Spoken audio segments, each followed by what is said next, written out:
Hi. അപ്പോൾ എല്ലാവർക്കും income ടാക്സിൻ്റെ പുതിയൊരു വീഡിയോയിലേക്ക് സ്വാഗതം.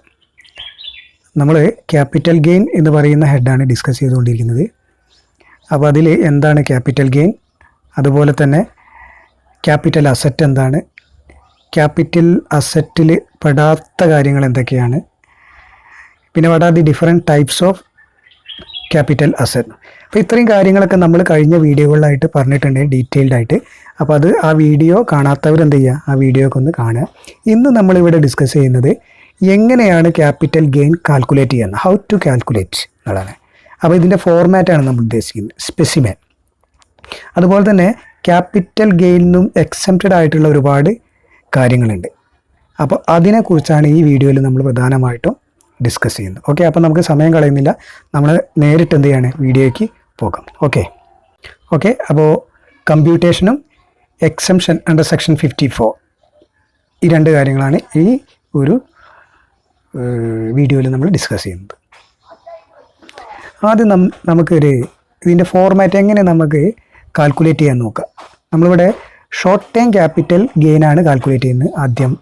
അപ്പോൾ നോക്കാം, നമ്മൾ ഒരു എമൗണ്ടിന് ഇത് വിറ്റിട്ടുണ്ടാവും, അപ്പോഴാണ് നമുക്ക് ഒരു ഗെയിൻ ഉണ്ടാവുള്ളൂ. അപ്പോൾ ആ full value of sales consideration അല്ലെങ്കിൽ സെല്ലിംഗ് പ്രൈസ് എന്നർത്ഥം. ഓക്കെ, അതിൽ നിന്ന് നമുക്ക് എന്താണ്, അതുമായിട്ട് ബന്ധപ്പെട്ടിട്ട് എന്തെങ്കിലും ചിലവുകളുണ്ടെങ്കിൽ സെയിൽസുമായിട്ട് ബന്ധപ്പെട്ടുള്ള കോസ്റ്റ് ഓഫ് ട്രാൻസ്ഫർ എന്നാണ് നമ്മൾ പറയുക. സെയിൽസിന് ഇവിടെ സാധാരണഗതിയിൽ ട്രാൻസ്ഫർ എന്നാണ് പറയുക, അതുകൊണ്ടാണ് കോസ്റ്റ് ഓഫ് ട്രാൻസ്ഫർ അല്ലെങ്കിൽ കോസ്റ്റ് ഓഫ് സെയിൽസ് എന്ന് പറയാം. അപ്പോൾ ബ്രോക്കറേജ് കമ്മീഷൻ ഇങ്ങനെ പലതും ആവാം, അത് കുറയ്ക്കാം. പിന്നെ ഇത് വാങ്ങുന്നതിന് നമുക്കൊരു ചിലവ് വന്നിട്ടുണ്ടാവും, അല്ലാതെ വിറ്റ മുഴുവൻ പണവും നമ്മുടെ ലാഭമല്ലല്ലോ. അത് നമ്മൾ എന്ത് ചെയ്യണം, ഇത് വാങ്ങിയ വില നമ്മൾ കുറയ്ക്കണമല്ലോ. അപ്പോൾ കോസ്റ്റ് ഓഫ് അക്വിസിഷൻ. അതുപോലെ തന്നെ കോസ്റ്റ് ഓഫ് ഇമ്പ്രൂവ്മെൻറ്റ്. എന്താ കോസ്റ്റ് ഓഫ് ഇമ്പ്രൂവ്മെൻറ്റ് എന്ന് പറഞ്ഞാൽ, ഇത് നമ്മൾ വാങ്ങിയതിന് ശേഷം അത് സ്റ്റഡിയായി നിർത്താനും അല്ലെങ്കിൽ അതിൻ്റെ എന്താണ് പ്രൊഡക്ടിവിറ്റി കൂട്ടാനൊക്കെ വേണ്ടിയിട്ട് ചിലപ്പോൾ നമ്മൾ അസറ്റിൽ ഒരുപാട് ക്യാഷ് ഇറക്കിയിട്ടുണ്ടാവും. ഓക്കെ, ഇപ്പോൾ ഒരു വീടാണെങ്കിൽ, ഒരു ബിൽഡിംഗ് ആണെങ്കിൽ ആ ബിൽഡിങ്ങിൽ നിന്ന് ചിലപ്പോൾ നമ്മളെന്താണ് അഡീഷണലായിട്ട് 1-2 റൂമുകളൊക്കെ എടുത്തിട്ടുണ്ടാവും, അതൊക്കെ കോസ്റ്റ് ഓഫ് ഇമ്പ്രൂവ്മെൻ്റ് ആണ്. മെഷീനറി ആണെങ്കിൽ ആ മെഷീനറിക്ക് നമ്മൾ എന്ത് ചെയ്യേണ്ടത്, പ്രൊഡക്ടിവിറ്റി കൂട്ടാൻ വേണ്ടിയിട്ട് ചിലപ്പോൾ അതിലെന്താണ് ചില റിപ്പയറിംഗ് ഒക്കെ നടത്തിയിട്ടുണ്ടാവാം. സോ ഇത്തരത്തിലുള്ള കാര്യങ്ങളൊക്കെ നമുക്ക് കോസ്റ്റ് ഓഫ് ഇമ്പ്രൂവ്മെൻറ്റ് എന്ന് പറയാം. ഇമ്പ്രൂവ്മെൻറ്റ് ആ പേരിൽ തന്നെ ഉണ്ട്. ഓക്കെ, സോ അതും നമുക്ക് കുറയ്ക്കാം. അങ്ങനെ കുറച്ച് കിട്ടുന്നതിന് നമുക്ക് എന്താണ് gross short time capital gain എന്ന് പറയും.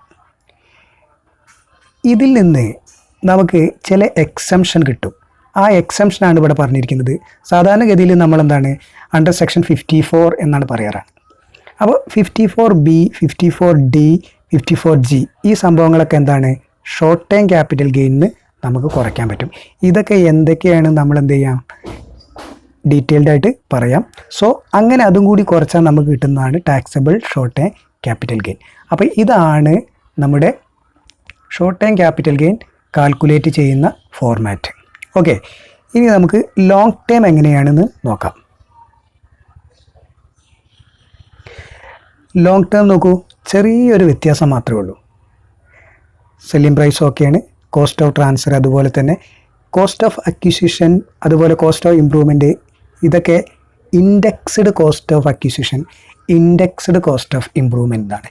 എന്താണ് ഇൻഡെക്സ്ഡ് അല്ലെങ്കിൽ ഇൻഡെക്സേഷൻ എന്ന് പറഞ്ഞാൽ എന്താണ് നമ്മൾ ഒരു വീഡിയോയിൽ നമ്മൾ ചെയ്യുന്നുണ്ട്. അപ്പോൾ വൃത്തിയായിട്ട് അവിടെ നമുക്ക് മനസ്സിലാക്കാം.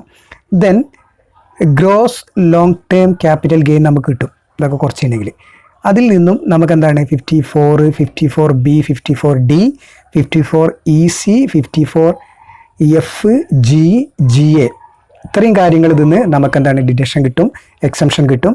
അത് കുറച്ചിട്ടുണ്ടെങ്കിൽ നമുക്ക് കിട്ടുന്ന സംഭവമാണ് taxable long time capital gain. Okay, ഇനി നമുക്ക് എന്തൊക്കെയാണ് ഈ എക്സംഷൻ എന്ന് പറയുന്ന കാര്യങ്ങളെക്കുറിച്ച് ഡീറ്റെയിൽഡ് ആയിട്ട് പോകാം.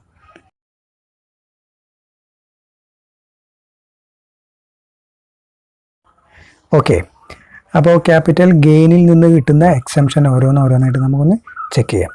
അപ്പോൾ ശ്രദ്ധിക്കുക, നിങ്ങളുടെ കയ്യിലിപ്പോൾ ഒരു 6 ലക്ഷത്തിൻ്റെ ഒരു അസറ്റ് ഉണ്ടായിരുന്നു, അല്ലെങ്കിൽ ലാൻഡോ ഒരു ബിൽഡിംഗ് എൻ്റെ ആയിക്കോട്ടെ, അത് നിങ്ങൾ 10 ലക്ഷത്തിന് വിറ്റ് വയ്ക്കുക. അങ്ങനെയാണ് നിങ്ങളുടെ ലാഭം എന്ന് പറയുന്നത് 4 ലക്ഷമാണ്. ഈ 4 ലക്ഷത്തിനാണ് യഥാർത്ഥത്തിൽ നിങ്ങൾ ടാക്സ് അടയ്ക്കേണ്ടത്. പക്ഷേ ഈ 4 ലക്ഷം നിങ്ങൾക്ക് എന്ത് ചെയ്യാം, ഇതിൽ ഒരു 3 ലക്ഷത്തിന് നിങ്ങൾക്ക് വേണമെങ്കിൽ ഒരു പ്രോപ്പർട്ടി വാങ്ങിയിടുകയാണ് ഇരിക്കുക. അങ്ങനെയാണെങ്കിൽ ബാക്കി നിങ്ങൾക്ക് എത്ര ഉണ്ടാവുള്ളൂ? 1 ലക്ഷം ഉണ്ടാവുള്ളൂ. നിങ്ങൾ ഈ 1 ലക്ഷം എവിടെയെങ്കിലും ക്യാപിറ്റൽ ഗെയിൻ സ്കീമുകളുണ്ട്, ഇൻവെസ്റ്റ്മെൻറ്റ് സ്കീമുകൾ, അതിൽ നിക്ഷേപിക്കാം. അപ്പോൾ നിങ്ങൾക്ക് എന്താണ് ബാക്കി എന്താണ്? 0 ഉണ്ടാവും, നിങ്ങൾക്ക് ടാക്സ് അടയ്ക്കേണ്ട. എന്ന് പറഞ്ഞാൽ ഇത്തരത്തിലുള്ള കാര്യങ്ങളെക്കുറിച്ചാണ് നമ്മൾ ഈ 54-ൽ ഡിസ്കസ് ചെയ്യുന്നത്. അപ്പോൾ ഓരോന്ന് നമുക്ക് നോക്കാം. ഓക്കെ. അപ്പോൾ ഫസ്റ്റ് സെക്ഷൻ 54. ഈ 54 ഇൻഡിവിജ്വലിനും HUFനും മാത്രമേ എക്സംഷൻ കിട്ടുള്ളൂ. Transfer of residential property and invested in residential property എന്നാണ് പറഞ്ഞത്. അതായത് നിങ്ങൾ താമസിക്കുന്ന വീട് വിറ്റിട്ട് നിങ്ങൾ എന്താണ് പകരം വേറൊരു വീട് വാങ്ങുകയാണ്.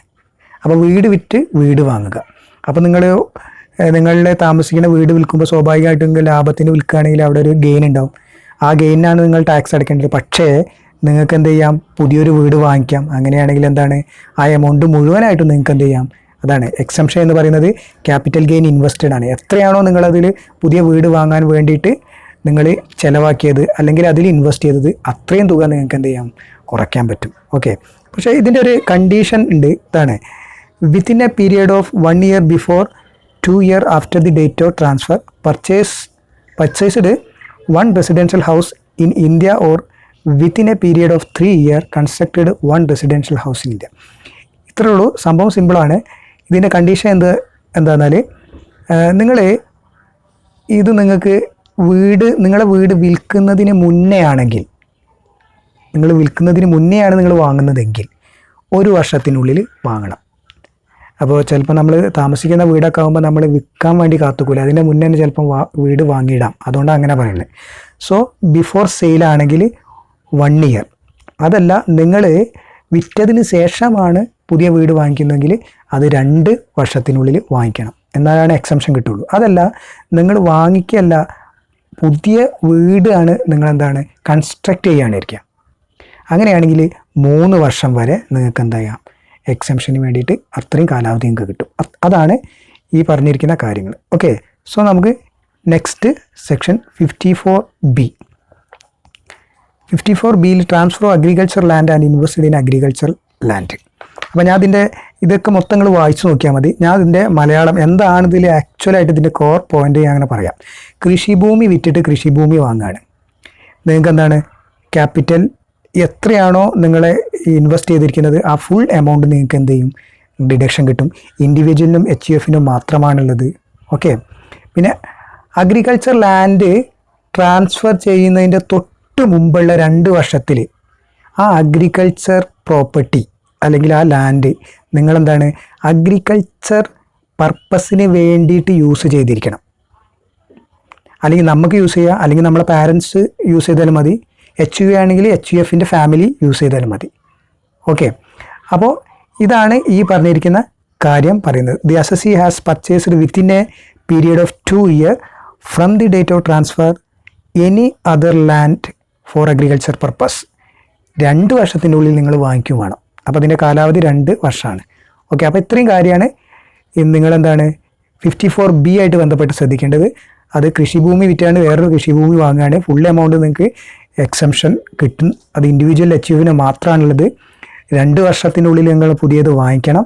ശ്രദ്ധിക്കേണ്ട കാര്യം എന്താ വെച്ചിട്ടുണ്ടെങ്കിൽ ഈ ട്രാൻസ്ഫർ ചെയ്യുന്ന പ്രോപ്പർട്ടി അല്ലെങ്കിൽ വിൽക്കുന്ന പ്രോപ്പർട്ടി ആ വിൽക്കുന്നതിന് തൊട്ട് മുമ്പുള്ള 2 വർഷങ്ങളിൽ നിങ്ങൾ അഗ്രികൾച്ചർ പർപ്പസിന് വേണ്ടിയിട്ട് ഉപയോഗിച്ചിരിക്കണം. നിങ്ങളോ നിങ്ങളുടെ പാരൻറ്റോ അല്ലെങ്കിൽ HUF ആണെങ്കിൽ HUFൻ്റെ ഫാമിലിയോ ആരെങ്കിലും ഇത് ഉപയോഗിച്ചിട്ടുണ്ടായിരിക്കണം. Okay. Then next section 54D. 54D എന്ന് പറയുന്നത് compulsory acquisition of land and building ആണ്. ഈ കമ്പൽസറി അക്വിസിഷൻ എന്ന് പറയുന്നത് ചിലപ്പം ഗവൺമെൻറ്റൊക്കെ നമ്മുടെ പ്രോപ്പർട്ടി നിർബന്ധമായിട്ട് പിടിച്ചെടുക്കുന്നൊരു ഘട്ടം വരും. ഇപ്പോൾ റോഡൊക്കെ വികസനം അല്ലെങ്കിൽ എയർപോർട്ടിൻ്റെ വികസനം വരുന്ന സമയത്തൊക്കെ ചിലപ്പോൾ മേ ബി എന്ത് ചെയ്യാം, ഗവൺമെൻറ് നമ്മുടെ പ്രോപ്പർട്ടി കമ്പൽസറി ആയിട്ട് പിടിച്ചെടുക്കും. അപ്പോൾ അതാണ് കമ്പൽസറി അക്വിസിഷൻ എന്ന് പറയാൻ കാരണം. ഓക്കെ ആണല്ലോ. അപ്പോൾ ഇങ്ങനെയാകുമ്പോൾ നമുക്ക് കോമ്പൻസേഷൻ കിട്ടും. അപ്പോൾ ഈ കോമ്പൻസേഷൻ എന്ന് പറയുന്നത് ആ എമൗണ്ട് അതിന് ടാക്സ് ചെയ്യേണ്ടതുണ്ട്. അപ്പോൾ എങ്ങനെയാണ് അതിൻ്റെ എക്സംഷൻ കിട്ടുക എന്നുള്ളതാണ് നമ്മൾ ഇതിൽ നോക്കുന്നത്. അപ്പോൾ compulsory acquisition of land and building ഇത് എല്ലാ അസസിക്കും ഇതിൻ്റെ എക്സംഷൻ കിട്ടും.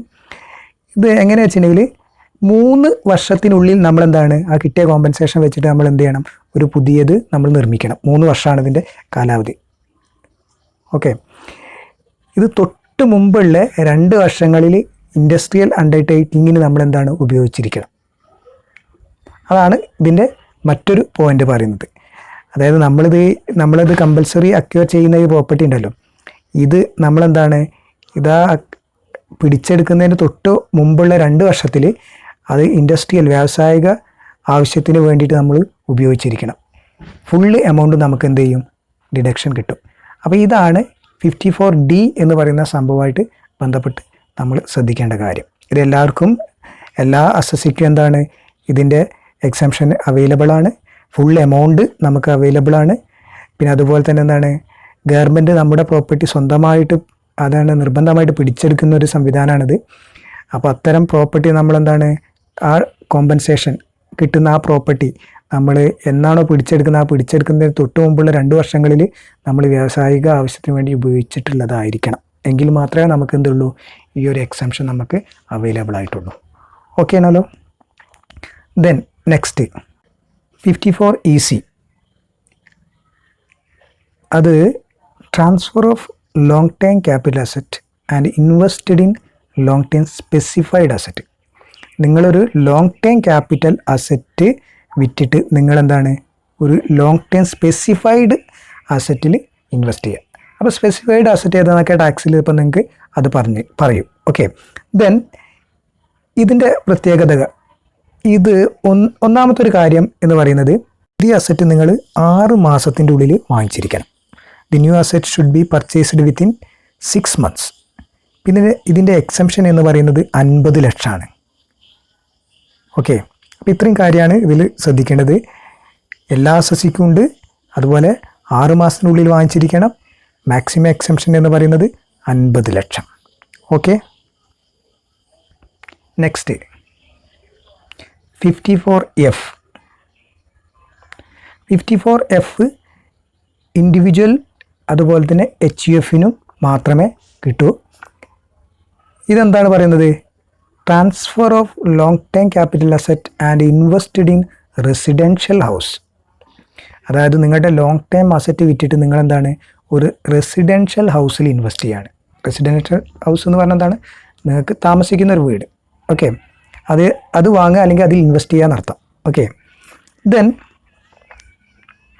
ഇതിൻ്റെ ഒരു പ്രത്യേകത എന്താ പറയുന്നത് വെച്ചിട്ടുണ്ടെങ്കിൽ, the assessee does not own more than 1 residential house on the date of transfer. ഇങ്ങനെ നിങ്ങൾ ട്രാൻസ്ഫർ ചെയ്യുന്ന സമയത്ത് നിങ്ങൾക്ക് അല്ലെങ്കിൽ അസസിക്ക് എന്താണ് ഒന്നിൽ കൂടുതൽ വീടുണ്ടെങ്കിൽ നിങ്ങൾക്ക് എക്സംഷൻ കിട്ടില്ല.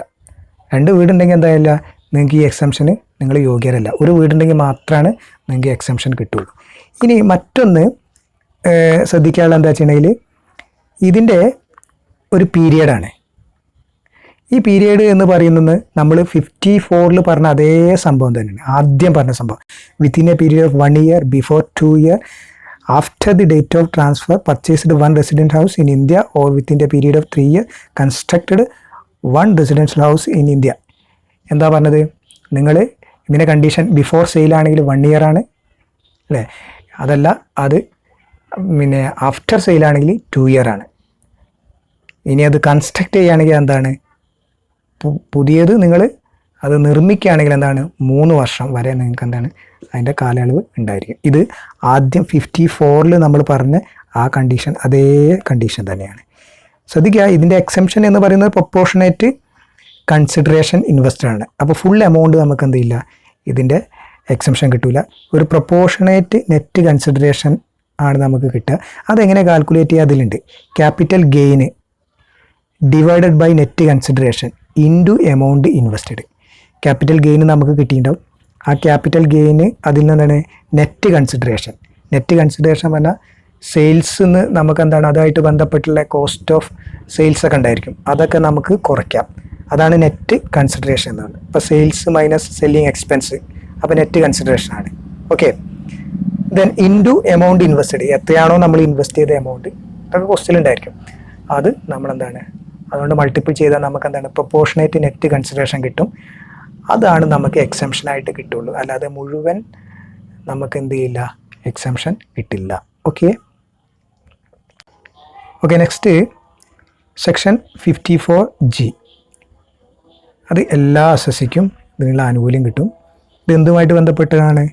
Shifting of industrial undertaking from urban area to non urban area. അതായത് പട്ടണത്തിൽ നിന്നും ഗ്രാമത്തിലേക്ക് നമ്മുടെ ഇൻഡസ്ട്രി ഷിഫ്റ്റ് ചെയ്യുക, അതാണ്. അപ്പോൾ നിങ്ങൾക്ക് പട്ടണത്തിൽ നിങ്ങളെന്താണ് നല്ല വില കിട്ടും, അപ്പോൾ നിങ്ങൾക്ക് എന്ത് ചെയ്യാം, നല്ല ഗെയിൻ ഉണ്ടാകാൻ സാധ്യതയുണ്ട്. അപ്പോൾ നിങ്ങൾക്ക് ഗ്രാമത്തിൽ എന്ത് ചെയ്യാം, പുതിയൊരു ഇൻഡസ്ട്രി നിങ്ങൾക്ക് എന്താണ് അവിടേക്ക് ഷിഫ്റ്റ് ചെയ്യുക, അല്ലെങ്കിൽ എന്താണ് അവിടെ ഒരു പുതിയ ഇൻഡസ്ട്രി നിങ്ങൾ എടുക്കുകയാണ്.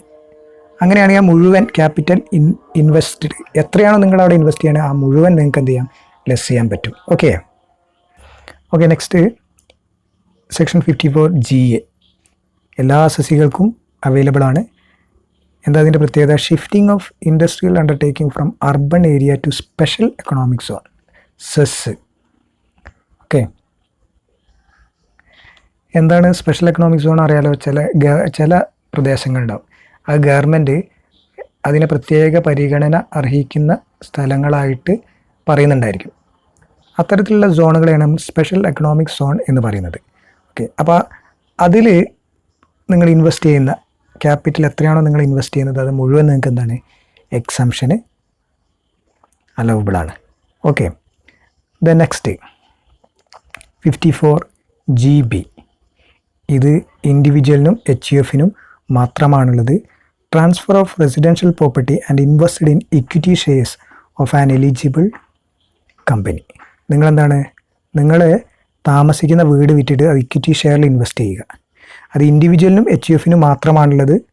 അതുപോലെ തന്നെ എന്താണ്, ഇത് മുഴുവൻ എക്സംഷൻ കിട്ടില്ല, പ്രൊപ്പോർഷനേറ്റ് എക്സംഷനെ കിട്ടുള്ളൂ. നേരത്തെ പറഞ്ഞ പോലെ അതെന്താണ് പ്രൊപ്പോർഷനേറ്റ് എക്സംഷൻ? അത് നമുക്ക് കാൽക്കുലേറ്റ് ചെയ്യാൻ capital gain divided by net consideration into amount invested, നേരത്തെ പറഞ്ഞ് അതുപോലെ തന്നെ. അപ്പോൾ ഇത്രയും കാര്യങ്ങളാണ് 54 എന്ന് പറയുന്ന സെക്ഷനായിട്ട് ബന്ധപ്പെട്ട് ക്യാപിറ്റൽ ഗെയിനുള്ളത്. അപ്പോൾ ഇതും ഒന്ന് ഡീറ്റെയിൽഡായിട്ട് പഠിച്ചിരിക്കുന്നത് നല്ലതാണ്. ഓക്കെ ആണല്ലോ.